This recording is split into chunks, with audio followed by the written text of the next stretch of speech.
હું પલ્લવી પંચોલી આપની સમક્ષ રજૂ કરું છું લેખક શ્રી અશ્વિનભાઈ રાવલની નવલકથા વારસદારનું પ્રકરણ 8।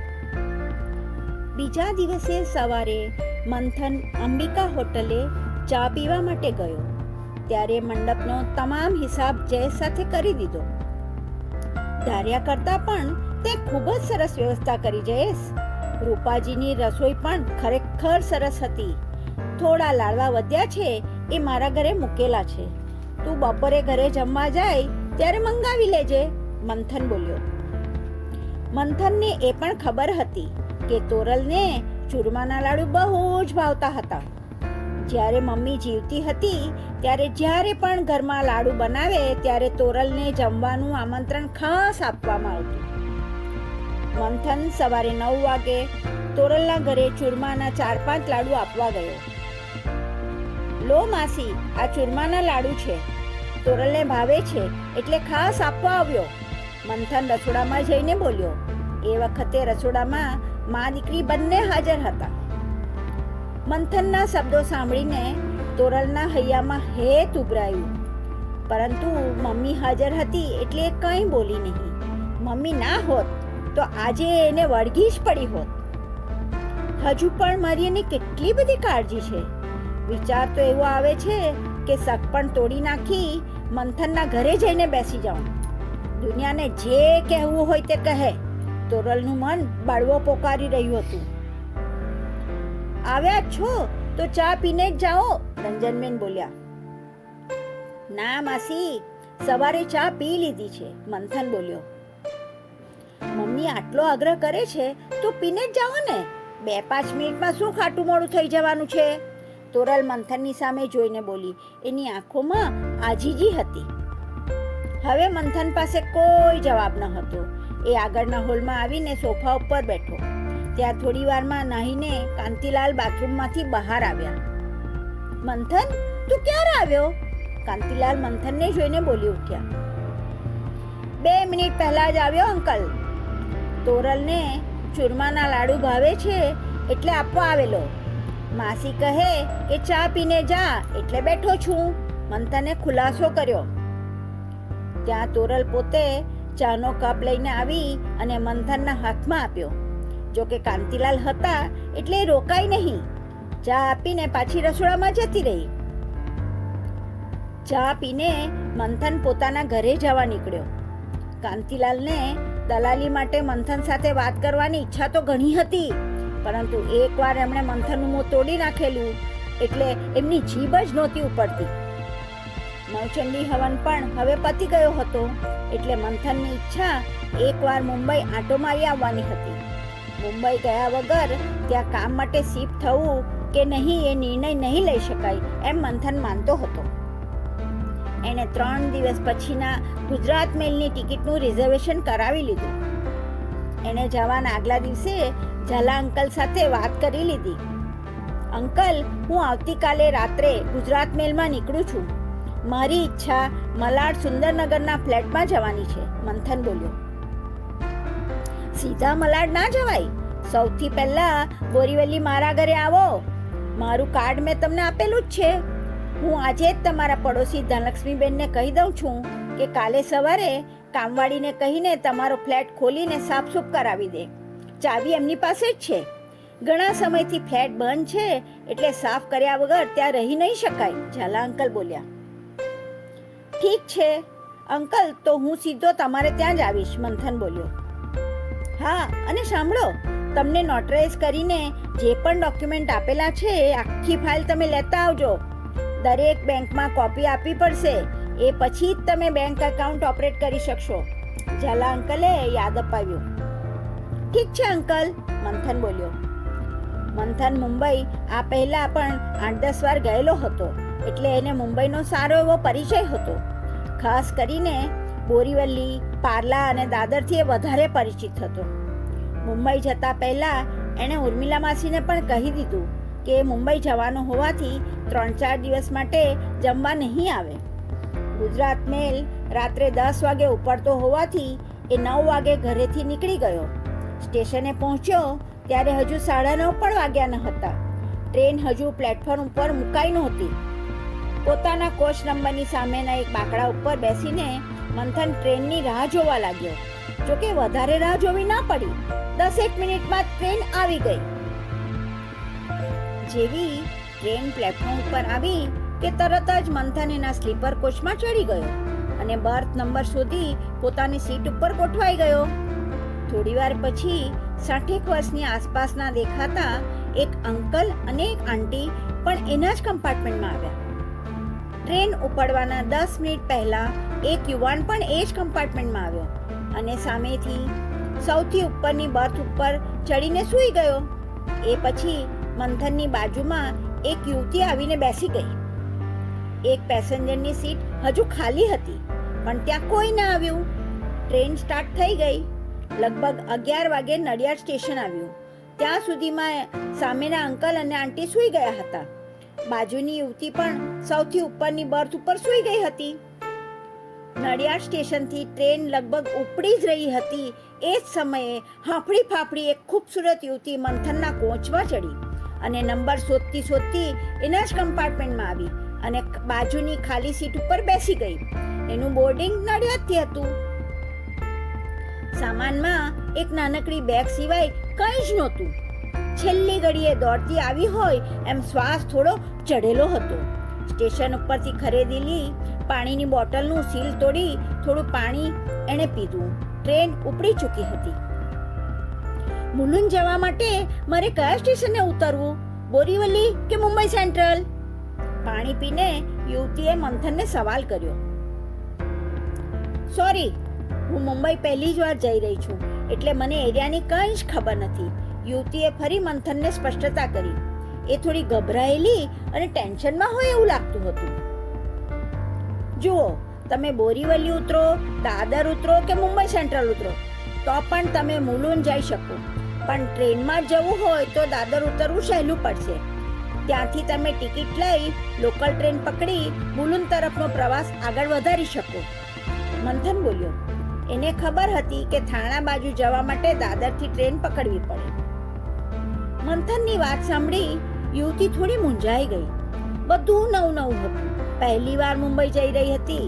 ક્યાંથી ટિકિટ મળશે અને દાદરથી કેવી રીતે મુલુંડની ટ્રેન પકડવી એની એને કંઈ જ ગતાગમ નહોતી. તમે ક્યાં સ્ટેશને ઉતરવાના? આ ટ્રેન તો સવારે 7 વાગે મુંબઈ સેન્ટ્રલ પહોંચી જાય છે. વચ્ચે દાદર આવે એટલે ત્યાં ઉતરીને મને થોડું સમજાવી શકશો?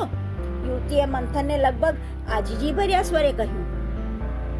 હું તો બોરીવલી સ્ટેશન ઉતરી જવાનો છું. મુલુંડ તો બહુ દૂર છે મેડમ. અને એમ સમજાવવાથી તમને કંઈ જ ખ્યાલ નહીં આવે. તમે તો પહેલી વાર જ મુંબઈ જઈ રહ્યા છો. તમે જેના ઘરે જવાના છો એની સાથે જ વાત કરી લો ને. એ તમને સામે લેવા આવે અથવા તો તમને સમજાવે કે ક્યાં ઉતરવું અને કઈ ટ્રેન પકડવી. મંથને સલાહ આપી. થોડી વાર સુધી તો યુવતીએ કંઈ જવાબ ના આપ્યો.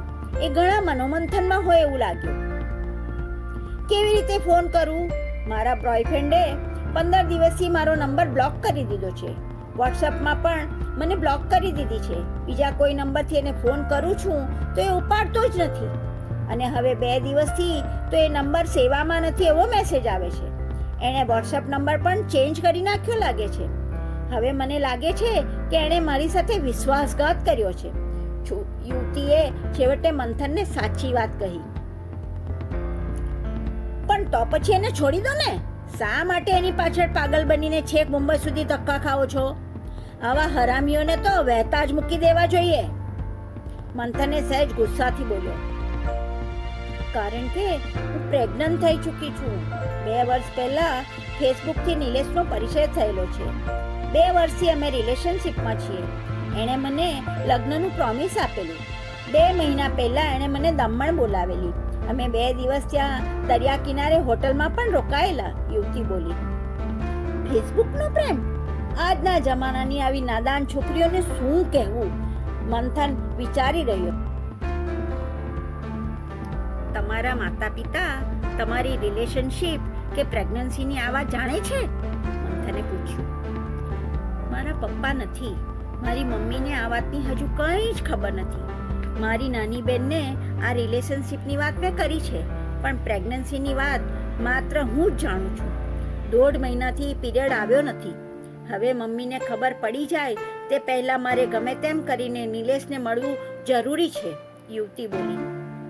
તમારી પાસે નિલેશનું એડ્રેસ કેવી રીતે આવ્યું અને એ સાચું છે કે નહીં એની શું ખાતરી? મંથન હવે જાણી ગયો હતો કે આ નિર્દોષ છોકરી ફસાઈ ગઈ છે નિલેશની વાતોમાં. અમે દમણમાં ભેગા થયા હતા ત્યારે આ એડ્રેસ મને લખીને આપ્યું હતું અને કહ્યું હતું કે હું તને સાચે સાચો પ્રેમ કરું છું અને તારી સાથે લગ્ન પણ કરવા માંગુ છું, એટલે તને મારા ઘરનું એડ્રેસ પણ આપી દઉં છું. એ મુંબઈ જઈ એના મમ્મી પપ્પાને વાત કરવાનો હતો, યુવતી બોલી.